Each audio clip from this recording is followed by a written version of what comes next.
अस्सलाम वालेकुम dear students, कैसे हैं आप सब बच्चों। आज का टॉपिक है केमिकल कोऑर्डिनेशन। कोऑर्डिनेशन में हम लोग एक टाइप ऑलरेडी पढ़ चुके हैं जो कि है नर्वस कोऑर्डिनेशन। ठीक है बच्चों, अब नर्वस कोऑर्डिनेशन के ऊपर मैं डिटेल लेक्चर आप लोगों को दे चुकी हूँ। अगर आपने वो नहीं देखा तो जाके एक बार चेकआउट कर लें ताकि आप लोगों को ईजीली जो है इन दोनों में डिफरेंस समझ आ जाए। आज का हमारा टॉपिक है केमिकल कोऑर्डिनेशन।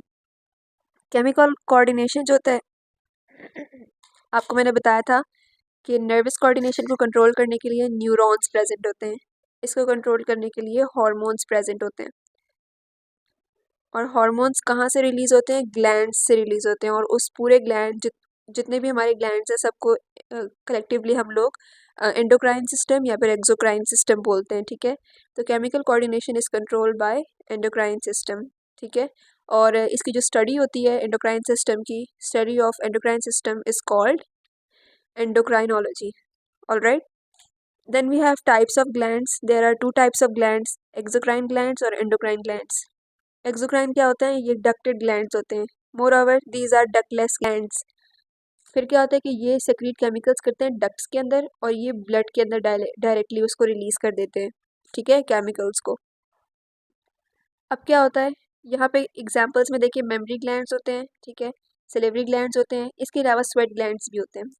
यहाँ पे थायराइड ग्लैंड, पिट्यूटरी ग्लैंड या जितने भी बाकी मजीद ग्लैंड्स हैं उन सबको कलेक्टिवली हम लोग एंडोक्राइन ग्लैंड्स में एग्जाम्पल में उसको लिखते हैं। ठीक है, ये बेसिकली हार्मोन से रिलेटेड है और यहाँ पे इंजाइम्स और म्यूकस प्रेजेंट होता है। ठीक है, यानी यहाँ पे इंजाइम्स और म्यूकस प्रोड्यूस होता है और यहाँ पे हार्मोन्स प्रोड्यूस होते हैं।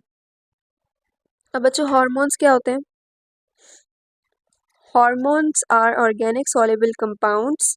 ठीक है, ये किसी भी मैसेज को जनरेट करने के लिए, मैंने अभी आपको ऊपर बताया केमिकल कोऑर्डिनेशन के लिए hormones are necessary part, they travel along the blood stream and they transmit a message from one place to another place. ठीक है, ये केमिकल मैसेंजर्स होते हैं। एक्शंस और target place of body, target parts of body. ठीक है, ये क्या करते हैं कि जिस जिस मकसद के थ्रू उनको भेजा जाता है, जिस पार्ट के थ्रू भेजा जाता है, टारगेट पार्ट्स कहते हैं उनको, तो उनको ये एक्शन में लाने के लिए यूज़ होते हैं। मोर ओवर दे ट्रांसपोर्ट थ्रू ब्लड, और इसका जो ग्रीक वर्ड है उसका मीनिंग है एक्साइटेशन। ठीक है, यानी हार्मोन्स एक ग्रीक वर्ड है जिसका मतलब है एक्साइटेशन। अब इसका रोल क्या होता है? रोल इसका ये है कि रेगुलेट बायोकेमिकल रिएक्शंस। ठीक है, या तो वो उनको इंक्रीज करेगा या फिर वो उनको डिक्रीज करेगा। ठीक है, आगे हम डिटेल से हर एक ग्लैंड के अंदर देखेंगे कि उसके अंदर रिलीजिंग फैक्टर भी होते हैं और इनहिबिटिंग फैक्टर्स भी होते हैं। तो आपने अगर इस चैनल को सब्सक्राइब नहीं किया तो आप लोग सब्सक्राइब कर लें।